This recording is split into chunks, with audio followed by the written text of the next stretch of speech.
허허허, 세상사가 참으로 기구하다고 하지 않겠습니까?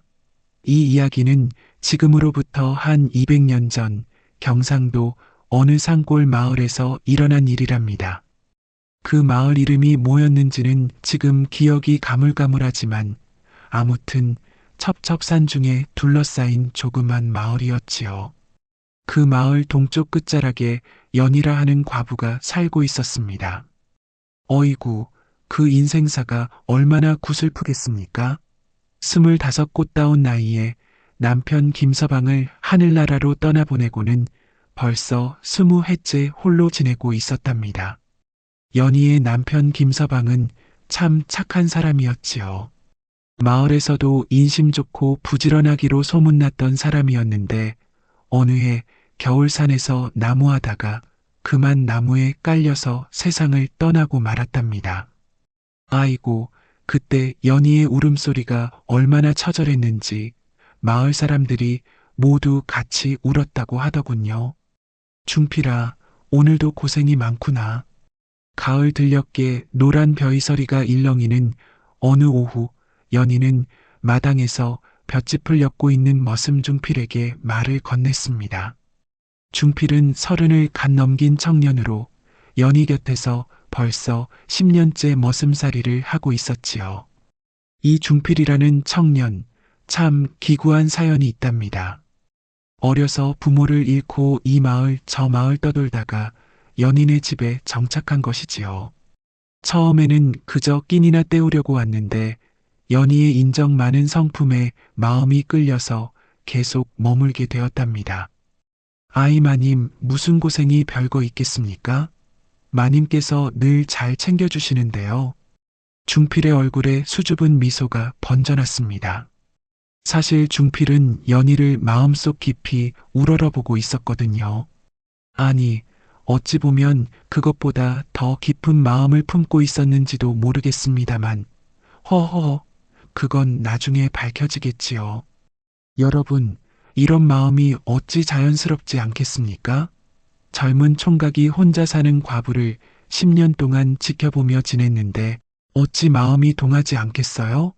하지만 중필은 자신의 신분을 생각해서 그 마음을 깊숙이 감추고 있었답니다.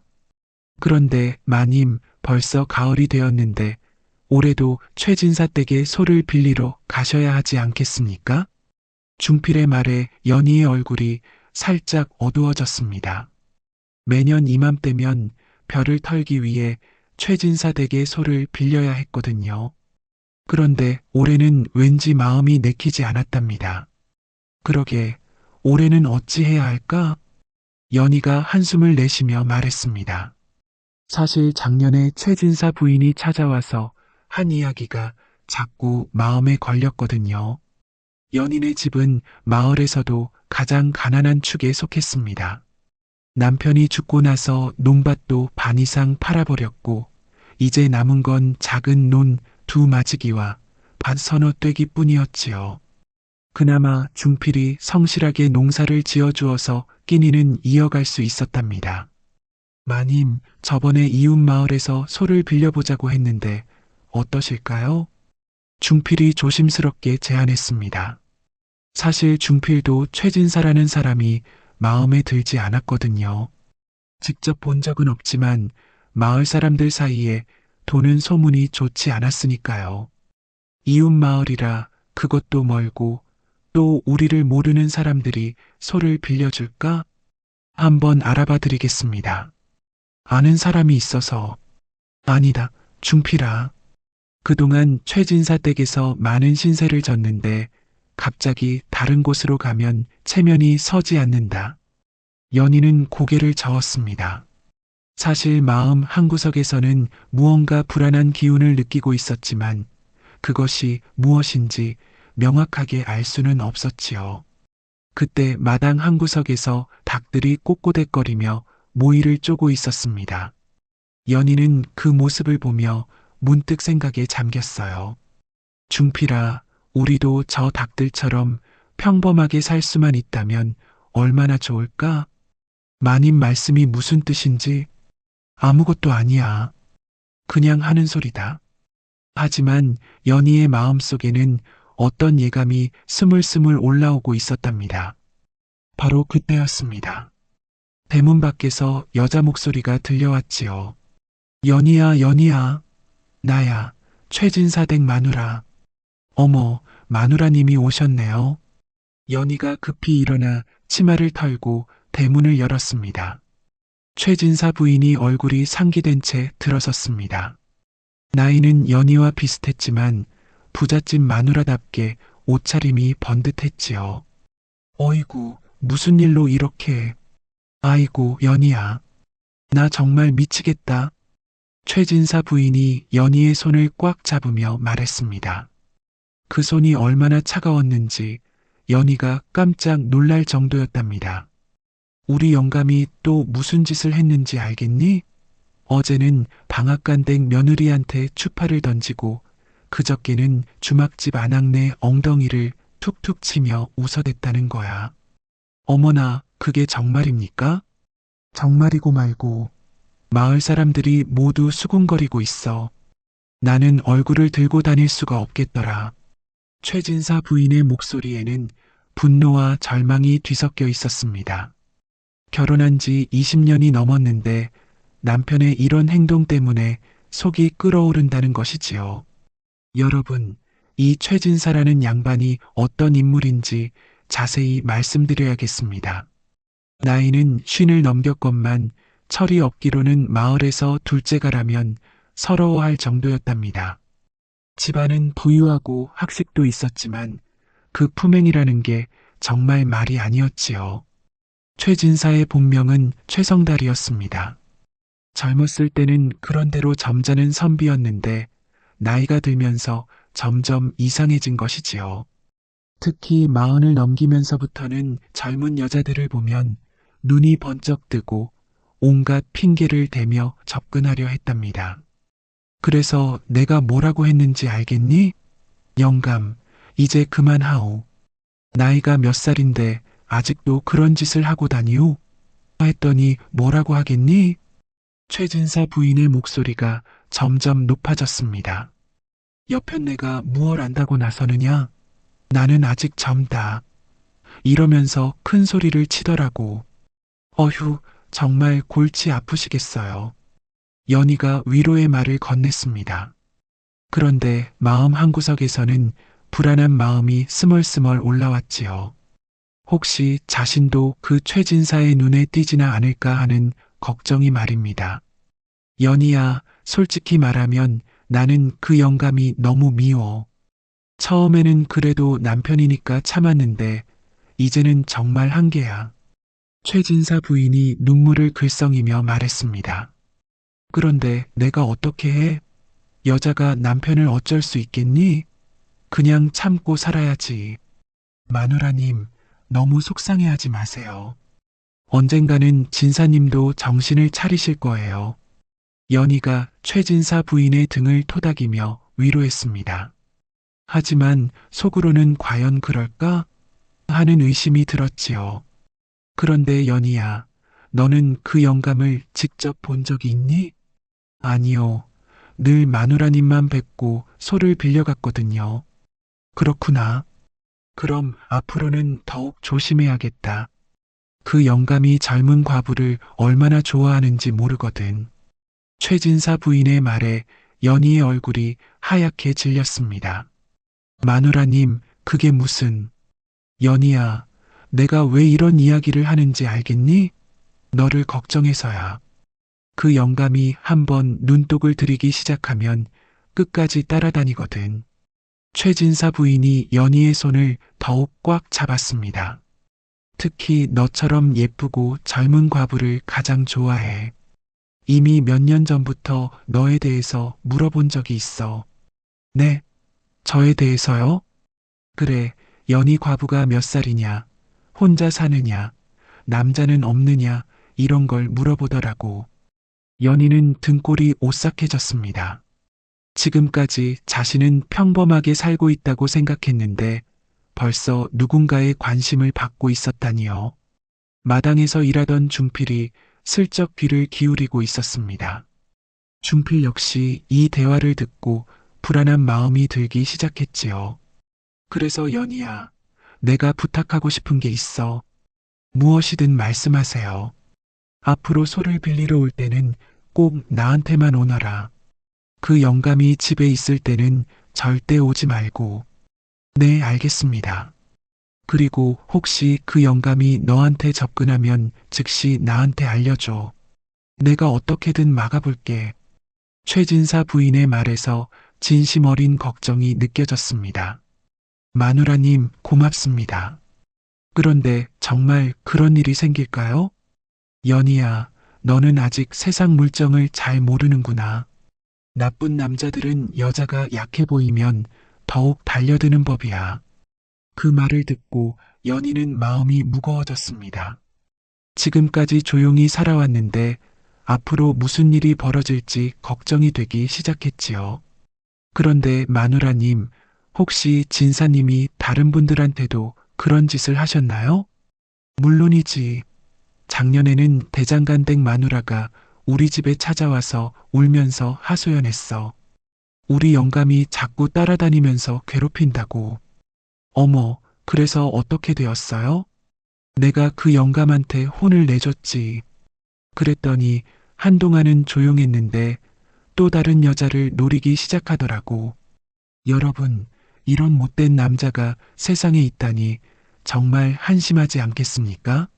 나이는 먹을 대로 먹고 지위도 있으면서 어찌 이런 추잡한 짓을 할 수 있겠어요? 마누라님, 그럼 이번에는 제가 조심하면 되겠네요. 그래, 연희야. 무엇보다 조심하는 게 최고야. 그리고 혹시 무슨 일이 생기면 주저하지 말고 나한테 연락하렴. 최진사 부인이 일어서며 말했습니다. 그럼 나는 이제 가볼게. 집에 너무 오래 비우면 그 영감이 또 무슨 짓을 할지 모르거든. 네, 조심히 가세요. 최진사 부인이 떠난 후 연희는 혼자 마당에 앉아서 깊은 생각에 잠겼습니다. 중필이 다가와서 조심스럽게 말을 걸었지요. 마님, 걱정이 많으신 것 같습니다. 중필아, 너도 다 들었지? 네, 들었습니다. 정말 나쁜 사람이네요. 그 최진사가. 그런데 어쩌겠니? 우리가 어디 그 양반과 맞설 수 있겠니? 연희의 목소리에는 체념이 섞여 있었습니다. 마님, 너무 걱정하지 마세요. 제가 있지 않습니까? 중필의 말에 연희가 고개를 들었습니다. 중필아, 고맙다. 하지만 너도 조심해야 한다. 괜히 큰일에 휘말리면 안 되거든. 마님을 위해서라면 무엇이든 하겠습니다. 중필의 눈에는 결연한 의지가 보였습니다. 그 순간 연희는 가슴이 뭔가 따뜻해지는 것을 느꼈지요. 사흘 후 연희는 마음을 단단히 먹고 최진사 댁으로 소를 빌리러 갔습니다. 올해도 어쩔 수 없이 가야 했거든요. 중필이 함께 가겠다고 했지만 연희는 거절했답니다. 중필아, 내가 따라가면 오히려 이상하게 보일 것 같구나. 하지만 마님, 괜찮다. 마누라님이 계실 테니까. 연희는 깨끗한 치마 저고리를 입고 머리도 단정하게 빗었습니다. 그리고 작은 바구니에 직접 기른 배추를 담아서 들고 갔지요. 최진사 댁은 마을에서 가장 큰 집이었습니다. 기와집의 사랑채, 안채, 행랑채까지 갖춘 제법 큰 규모였지요. 대문도 소슬대문으로 되어 있어서 위풍당당해 보였답니다. 마누라님 계십니까? 대문 앞에서 연희가 목청을 높였습니다. 그런데 웬일인지 평소와 달리 아무 대답이 없었지요. 마누라님, 한 번 더 불렀지만 여전히 조용했습니다. 그때 안채에서 남자 목소리가 들려왔답니다. 누구요? 어이구, 이게 웬일입니까? 연희의 가슴이 덜컥 내려앉았지요. 분명 최진사의 목소리였거든요. 아, 그 연희라고 합니다. 소를 빌리러. 아, 과부 연희. 들어오시오. 최진사가 사랑채에서 나왔습니다. 연희는 고개를 숙이고 인사를 드렸지요. 마누라님은 어디 계시는지요?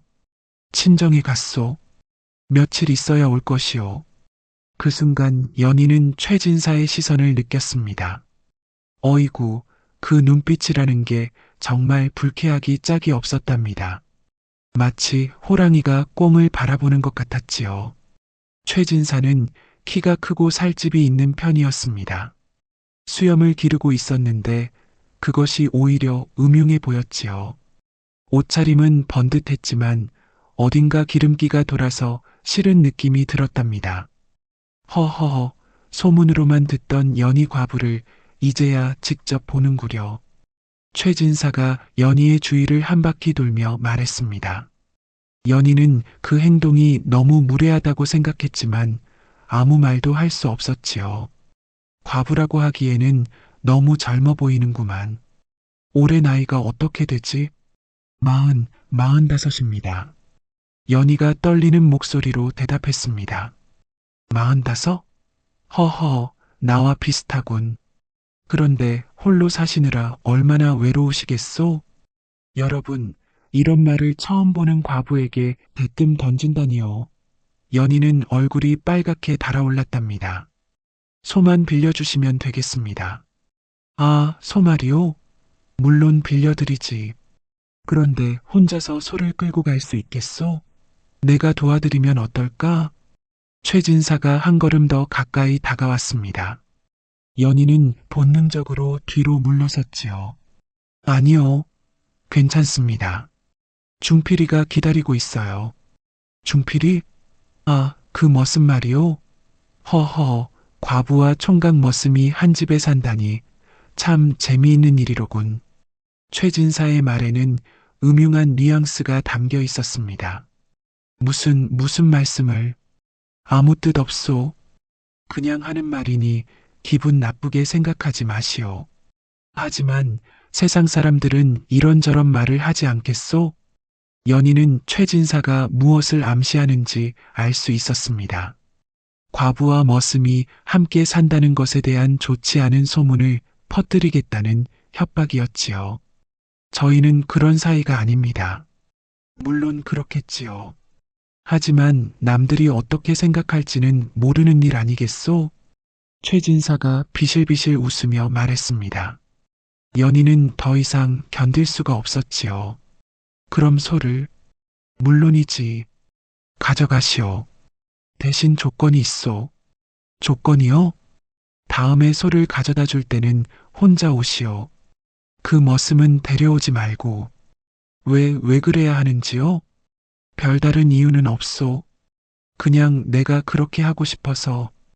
혹시 싫으시면 다른 곳에서 소를 빌리시든지. 최진사의 말에는 강제성이 담겨 있었습니다. 연희는 아무 선택권이 없다는 것을 깨달았지요. 알겠습니다. 좋소.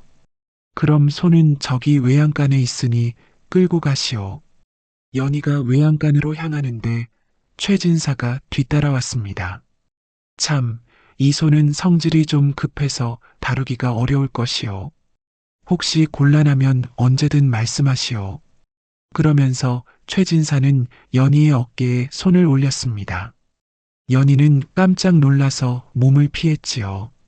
괜찮습니다. 허허, 그렇게 놀라실 것 없소? 나는 친절하게 도와주려는 것뿐인데. 하지만 최진사의 눈빛은 전혀 친절하지 않았습니다.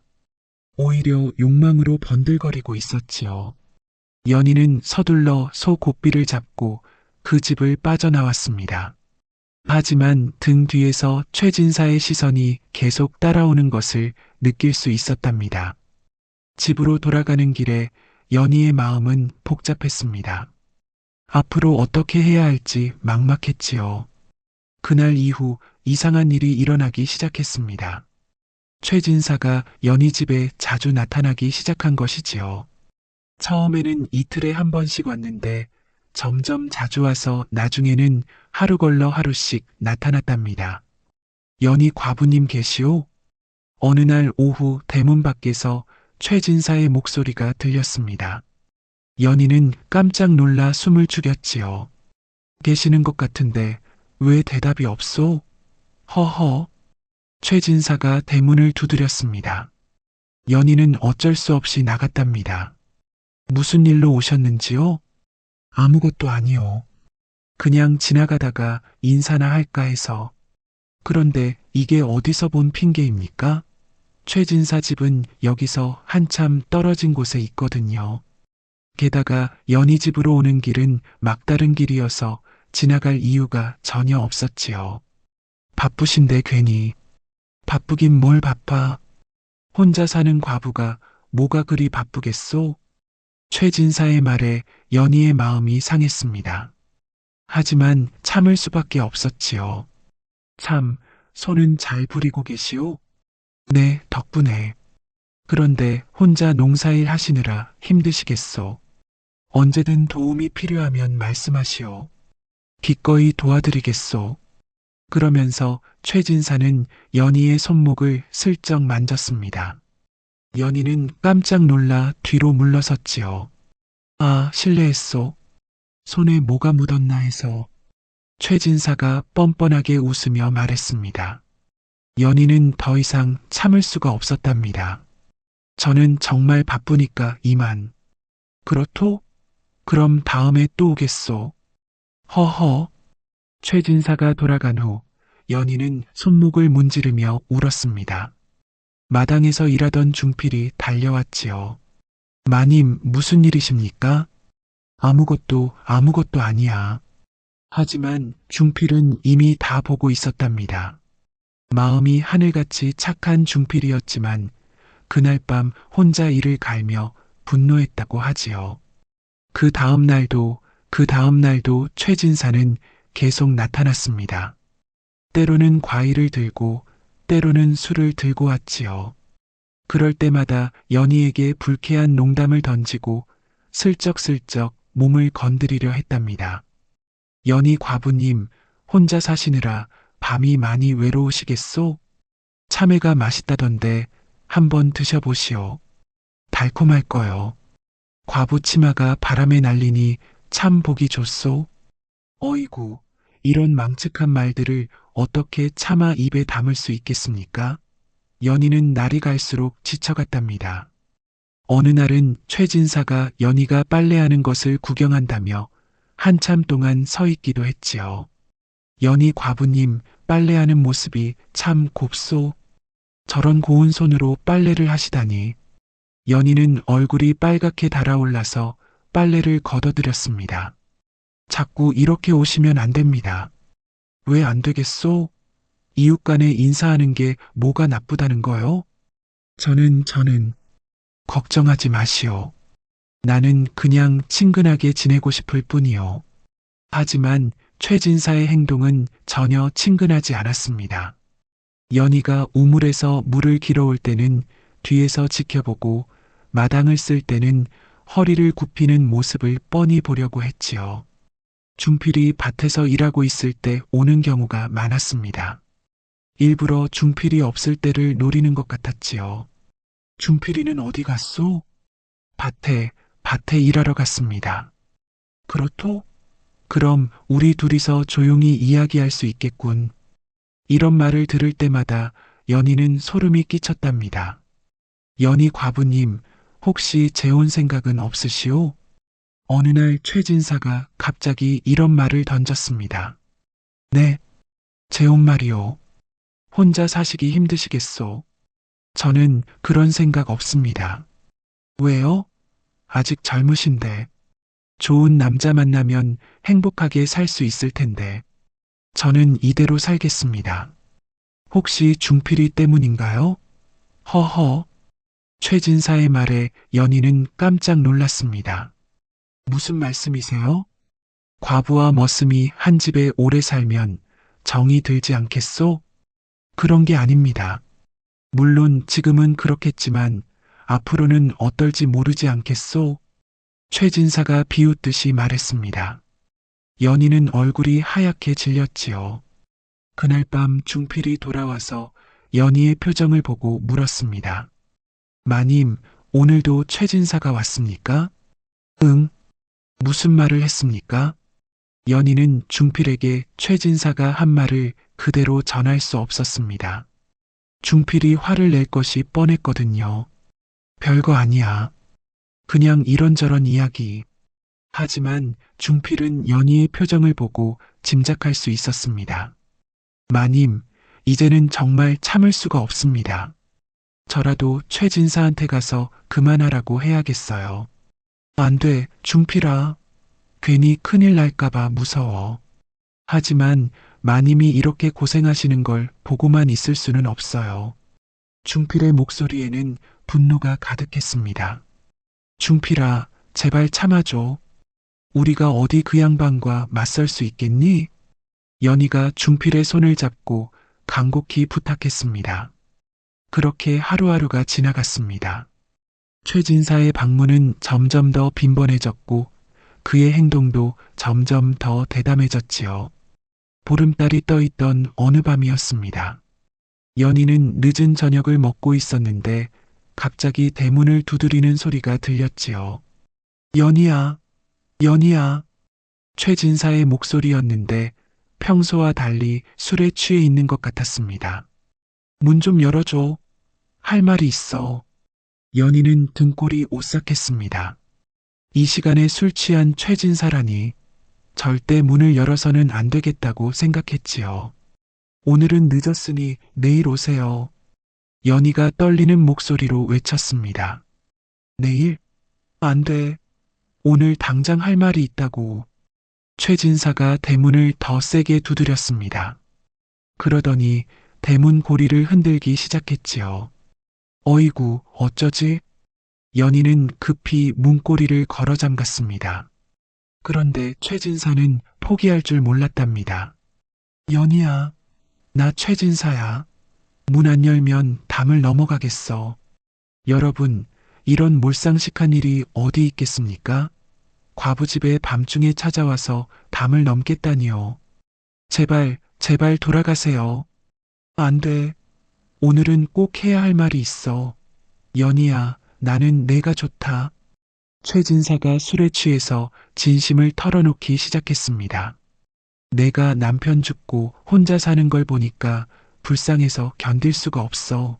내가 내 남편이 되어줄게. 무슨 소리를 하세요? 당신은 이미 부인이 있잖아요. 부인? 그 늙은 여편네. 하? 나는 이제 젊은 여자가 필요해. 최진사의 말에는 술기운과 함께 추잡한 욕망이 드러나 있었습니다. 저는 그런 마음 없으니 돌아가세요. 마음? 마음이야 사귀다 보면 생기는 거야. 일단 문부터 열어. 최진사가 정말로 담을 기어오르기 시작했습니다. 연희는 부엌으로 달려가서 절구공이를 들었지요. 가까이 오지 마세요. 소리 지르겠어요. 소리 질러봐. 이 밤중에 누가 들으러 오겠어? 허허. 최진사가 마당에 발을 디뎠습니다. 연희는 정말 큰 소리로 외쳤답니다. 살려주세요. 도둑이에요. 도둑? 하, 나는 도둑이 아니라 구원자야. 내 외로움을 달래주러 온 구원자. 최진사가 비틀거리며 연희에게 다가왔습니다. 연희는 절구공이를 들고 뒤로 물러섰지요. 가까이 오지 마세요. 연희야, 무서워하지 마. 내가 널 해치려는 게 아니야. 사랑하려는 거야. 최진사의 입에서는 술 냄새와 함께 역겨운 말이 쏟아져 나왔습니다. 그 순간 대문 밖에서 발소리가 들렸습니다. 마님, 마님. 중필의 목소리였습니다. 연희는 눈물이 났지요.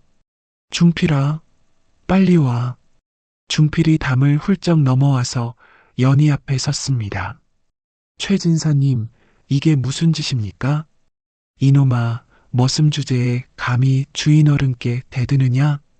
주인 어른이 이런 짓을 하시면 안 되지 않습니까?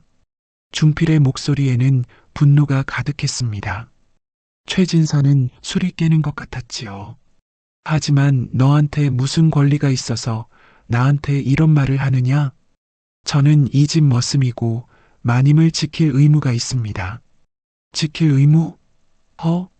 과부와 머슴이 무슨 의무? 너희들 사이에 진짜 아무것도 없는 거냐? 최진사가 의심스러운 눈빛으로 중필과 연희를 번갈아 보았습니다. 그런 게 아닙니다.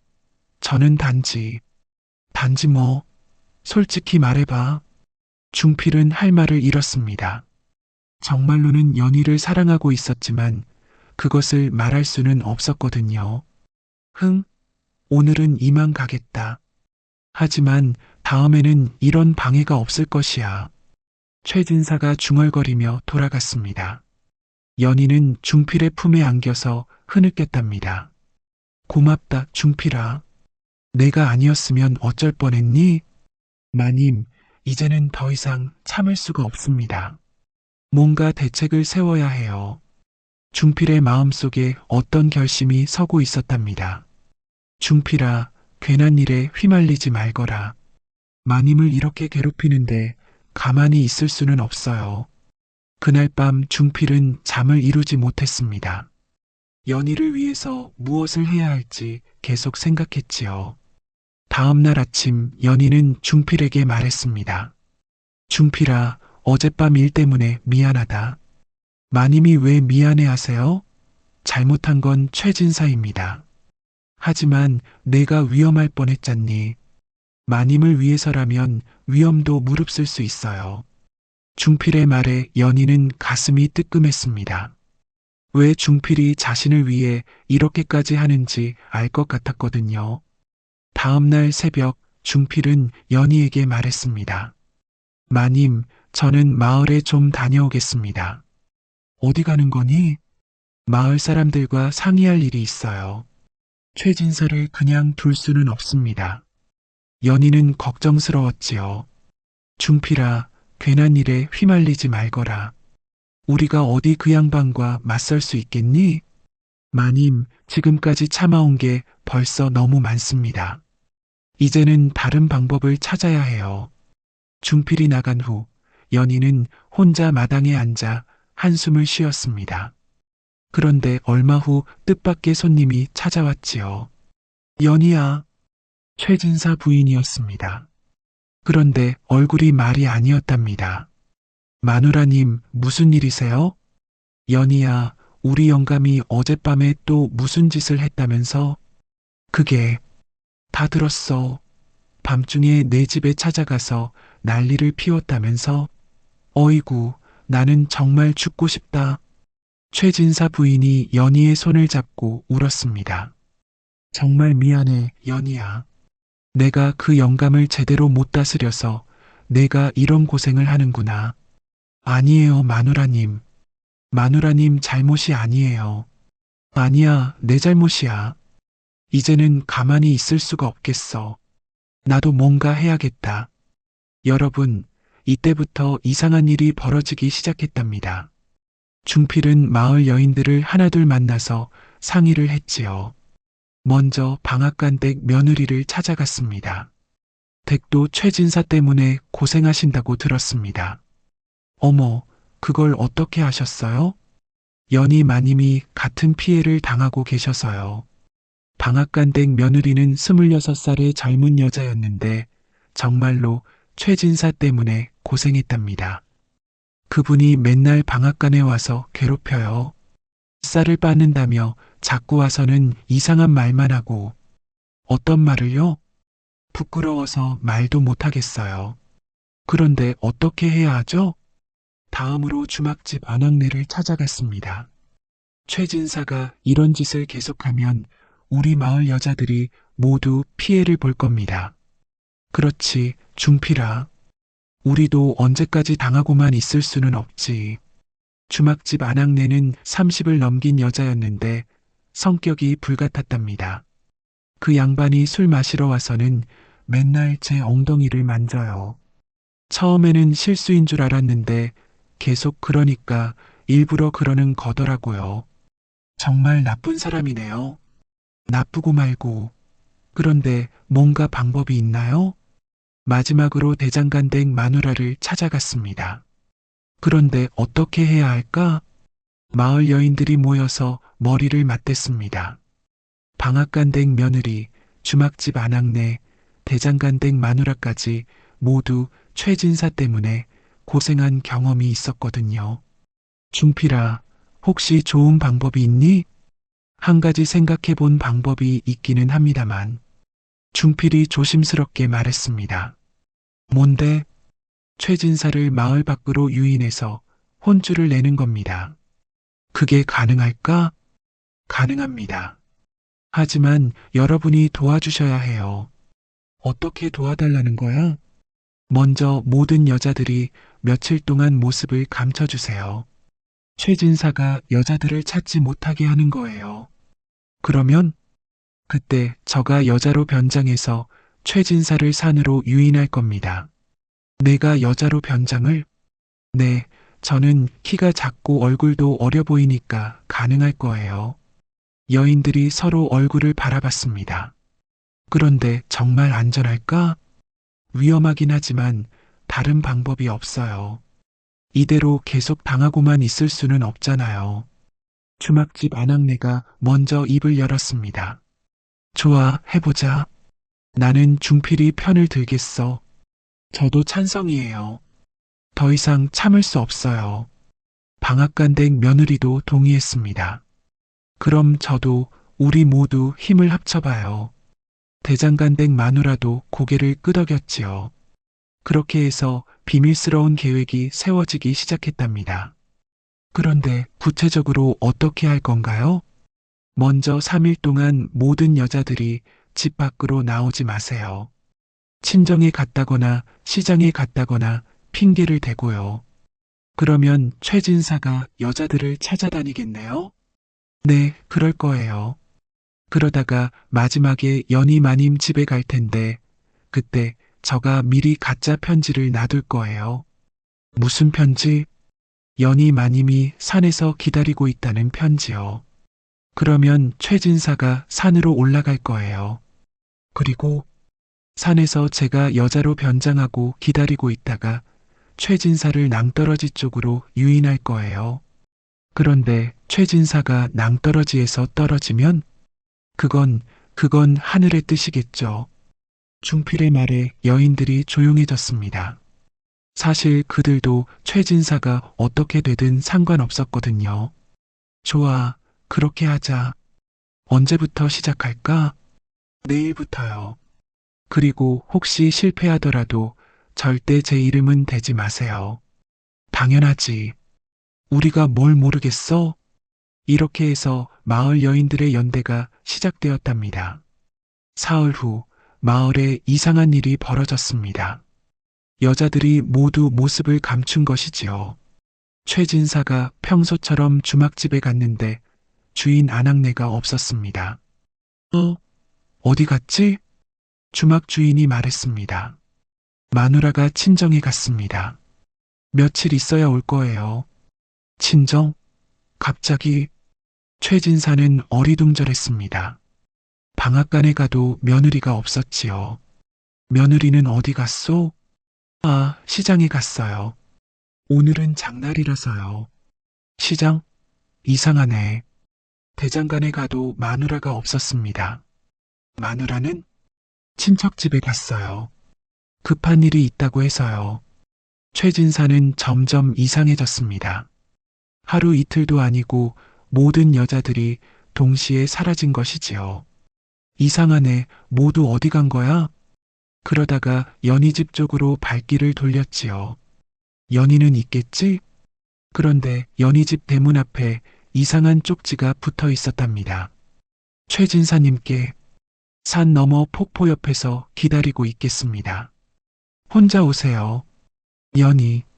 어이구, 이게 무슨 일입니까? 최진사의 눈이 번쩍 뜨였지요. 허허, 드디어 연희가 마음을 바꾼 모양이군. 최진사는 기뻐하며 집으로 돌아가서 몸단장을 했습니다. 좋은 옷으로 갈아입고 향수까지 뿌렸지요. 오늘 밤이 바로 그날이로군. 최진사가 콧노래를 부르며 산길로 향했습니다. 그런데 여러분, 이 쪽지를 누가 썼는지 아시겠습니까? 바로 중필이 연희의 글씨를 흉내내서 쓴 것이었답니다. 중필은 미리 산으로 올라가서 준비를 했지요. 그것도 여자 옷을 입고 말입니다. 어머나, 중필이가 치마를 입다니. 마을 여인들이 중필을 도와서 여자로 변장시켰답니다.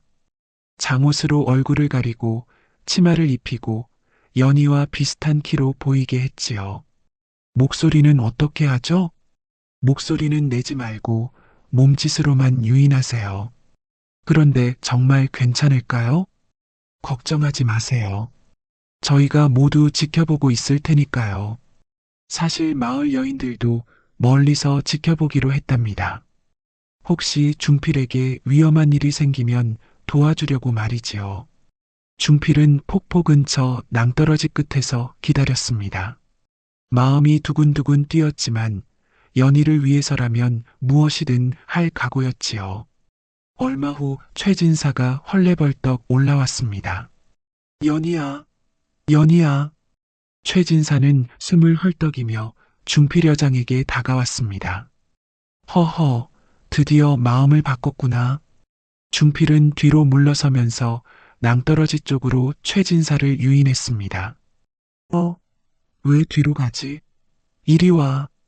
최진사가 중필을 잡으려고 손을 뻗었습니다. 그 순간 중필이 재빨리 몸을 돌렸지요.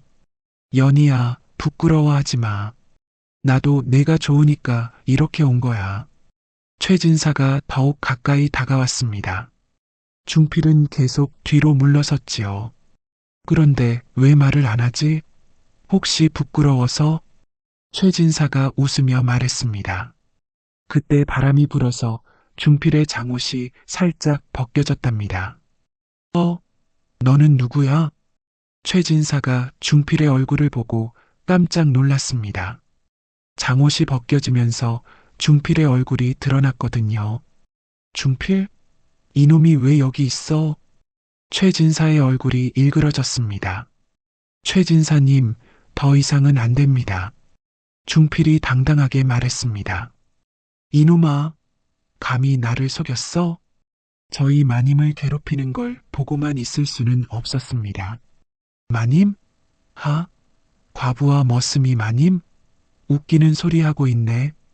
최진사가 화를 내며 중필에게 달려들었습니다. 그런데 그만 발을 헛디딘 것이지요. 최진사가 낭떠러지로 굴러떨어졌습니다. 어이구, 이게 웬일입니까?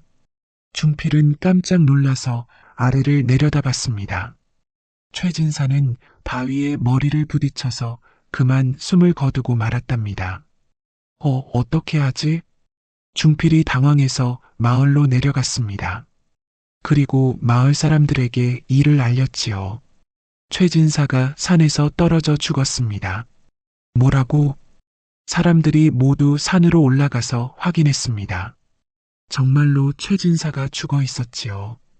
이거 어떻게 된 일이야? 관아에서 조사관이 와서 조사를 했습니다. 최진사가 산에서 여자를 쫓아가다가 발을 헛디뎌 떨어진 것 같습니다. 그런데 그 여자는 누구야? 아무도 모르겠답니다. 아마 산신령이 아니었을까요? 마을 사람들이 모두 똑같이 증언했습니다. 아무도 중필의 일을 말하지 않았지요. 산신령? 네, 요즘 최진사가 마을 여자들을 괴롭혀서 산신령이 화가 났나 봅니다. 그래서 산신령이 여자로 변해서 최진사를 벌준 거라고 생각합니다. 조사관도 이런 설명이 그럴듯하다고 생각했습니다. 사실 최진사의 평소 행실이 워낙 나빠서 누구도 그의 죽음을 안타까워하지 않았거든요. 결국 사건은 불의의 사고로 마무리되었답니다. 최진사 부인은 연희를 찾아와서 말했습니다. 연희야, 정말 고마워. 이제야 마음이 편하다. 무슨 말씀을? 다 알고 있어. 너희들이 무엇을 했는지. 하지만 나는 아무것도 보지 못했고 아무것도 듣지 못했어. 그리고는 연희에게 많은 재산을 나누어 주었답니다. 이제 너는 중필이와 함께 행복하게 살거라. 마누라님, 중필이가 너를 얼마나 아끼는지 나도 다 알고 있어. 이제는 당당하게 함께 살아도 돼. 그 말을 듣고 연희와 중필은 얼굴이 빨갛게 달아올랐습니다. 사실 둘 다 서로를 마음속 깊이 사랑하고 있었거든요. 마님, 저는 중필아, 나도 두 사람이 마주보며 어색해했습니다. 그때 최진사 부인이 웃으며 말했지요. 어이구, 이 답답한 사람들 언제까지 그렇게 눈치만 볼 거야? 마누라님, 저희는 뭘 부끄러워해? 서로 사랑하는 게 뭐가 잘못이야? 최진사 부인의 격려에 연희와 중필은 드디어 마음을 열었습니다. 마님, 저는 오래전부터 마님을 사랑했습니다. 중필아, 나도 너를 보면 가슴이 따뜻해졌어. 얼마 후 연희와 중필은 마을 사람들의 축복 속에서 혼례를 올렸습니다. 더 이상 가난한 과부와 머슴이 아니라 마을에서 인정받는 부부가 된 것이지요. 혼례식에는 마을 사람들이 모두 참석했습니다. 특히 방앗간댁 며느리, 주막집 아낙네, 대장간댁 마누라는 진심으로 기뻐했지요. 연희 언니 정말 축하해요. 중필 오빠도 축하해요. 이제 우리 모두 편안하게 살 수 있겠네요. 마을 여인들도 모두 편안해졌습니다. 이제 더 이상 최진사를 무서워할 필요가 없었거든요. 연희와 중필의 첫날 밤, 두 사람은 서로의 마음을 진솔하게 나누었습니다. 중필아, 고마워. 나를 위해서 그런 위험한 일까지 해줘서. 마님, 아니, 이제는 마누라라고 불러야겠네요. 마누라를 사랑하니까 당연한 일이었어요. 그런데 무서웠지? 최진사가 발견했을 때 무서웠지만 마누라를 지켜야겠다는 생각뿐이었어요. 두 사람은 행복했습니다. 오랜 시간 서로를 바라보며 키워온 사랑이 드디어 결실을 맺은 것이지요. 그리고 마을에는 평화가 찾아왔습니다. 여자들은 더 이상 무서워하지 않고 밖으로 나올 수 있었고, 남자들도 안심하고 일을 할 수 있었지요. 최진사 부인은 홀로 살게 되었지만 오히려 마음이 편안했습니다. 이제 남편의 못된 행동 때문에 부끄러워할 필요가 없었거든요. 정말 홀가분하다. 이제야 자유로워진 기분이야. 마을 사람들도 최진사 부인을 동정하고 도와주었습니다. 사실 그녀도 피해자였다는 것을 모두 알고 있었거든요. 여러분, 이 이야기를 들으시고 어떤 생각이 드십니까? 세상에는 악한 사람도 있고 착한 사람도 있다고 하지 않겠습니까? 그런데 착한 사람들이 힘을 합치면 악한 사람도 이길 수 있다는 게 이 이야기의 교훈이랍니다. 연희 혼자서는 최진사를 어쩔 수가 없었지요. 하지만 중필과 마을 여인들이 모두 힘을 합쳐서 도와주니까 마침내 문제가 해결되었답니다. 또한 이 이야기는 진정한 사랑에 대해서도 말해주고 있지요. 중필은 연희를 위해서 목숨까지 걸었습니다. 그리고 연희도 중필의 마음을 알아주었고요. 사랑이라는 게 그런 것이 아니겠습니까? 상대방을 위해서 자신을 희생할 수 있는 마음, 그게 바로 진정한 사랑이라고 할 수 있겠지요. 그리고 이 이야기에서 가장 중요한 것은 여성들의 연대입니다. 연희, 최진사 부인, 방앗간댁 며느리, 주막집 아낙네, 대장간댁 마누라가 모두 힘을 합쳐서 악한 남자에게 맞섰지요. 여러분, 세상살이가 힘들 때는 혼자서만 해결하려고 하지 마십시오. 주변에 도와줄 사람들이 반드시 있을 것입니다. 그리고 그 사람들과 함께 힘을 합치면 어떤 어려움도 이겨낼 수 있답니다. 특히 여자들은 서로 도와야 합니다. 나쁜 남자가 한 여자를 괴롭히면 다른 여자들이 나서서 도와줘야 하는 것이지요. 그래야 모두가 안전하게 살 수 있거든요. 허허허, 옛말에 여럿이 힘을 합치면 하늘도 이긴다고 하지 않았습니까? 이 이야기가 바로 그 말의 산 증거라고 하겠습니다. 그리고 무엇보다도 악한 일을 저지르는 사람은 결국 그 대가를 치르게 된다는 것도 잊지 마십시오.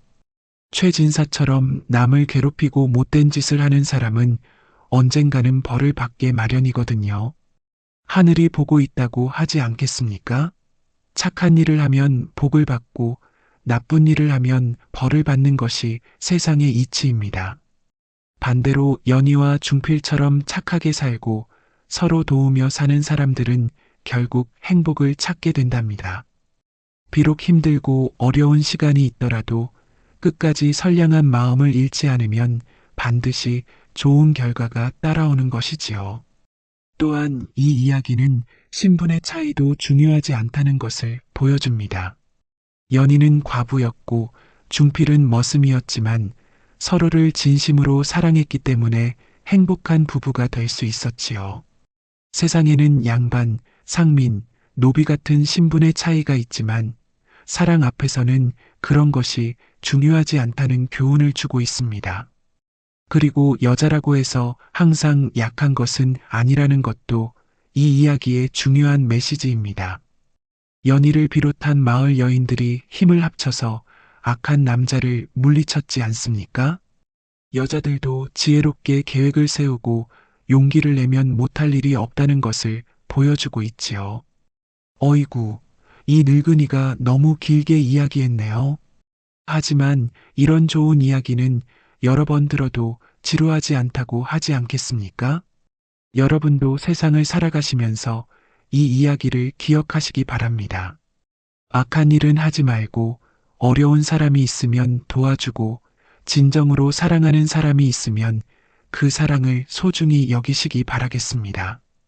그리고 혼자 힘으로 안 되는 일이 있으면 주변 사람들과 힘을 합치십시오. 혼자서는 약하지만 여럿이 힘을 합치면 강해질 수 있거든요. 특히 여자분들은 서로 돕고 연대하는 마음을 잊지 마십시오. 그래야 모두가 안전하고 행복하게 살 수 있답니다. 마지막으로 사랑하는 마음을 부끄러워하지 마십시오. 진정한 사랑은 세상에서 가장 아름다운 것이거든요. 연희와 중필처럼 서로를 아끼고 사랑하는 마음이 있다면 어떤 어려움도 이겨낼 수 있을 것입니다.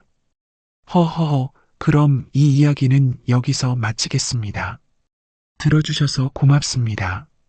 여러분 모두 연희와 중필처럼 행복하게 사시기 바라겠습니다.